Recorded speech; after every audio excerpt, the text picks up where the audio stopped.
Hi guys, welcome back to my channel, Edmund Mindaros, and for today's quick tutorial, and I'm going to show you guys on how to enable or disable the features to navigate a page with your text cursor in Google Chrome.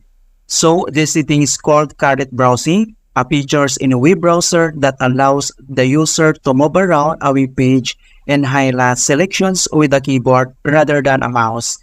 Users unaccustomed to a touchpad often find Caret Browsing easier to use for selecting text. Alright, so without further ado, and let's go ahead. Ang next step ay open lang natin ang ating Chrome web browser. And then dito lang sa top right corner and select mo lang yung 3-dot icon. And then next ay kailangan mo lang select dito yung settings. So dito sa settings, scroll down and select mo lang dito yung accessibility. So i-click mo lang ito.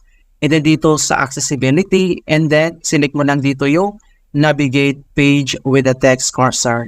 Okay, so pwede mong gamitin ang keyboard shortcut na F7. So i-press mo lang yan. Kung paano ba natin ito enable or disable, so click mo na itong button na to enable. And then mga kaibigan, so i-close lang natin. And then makikita nyo itong nagbiblink, ito siya. So ito yung text cursor. Alright, kung gusto mo naman itong i-disable, so click mo lang itong button niya. Ayan, so na-disable na siya. So ganito lang siya. Okay, so ganun lang po kasimple kung paano natin enable or disable ang navigate page with a text cursor in Google Chrome. Okay, so please don't forget to like this video and subscribe to my channel for more quality content. Thank you guys and see you in my next tutorial.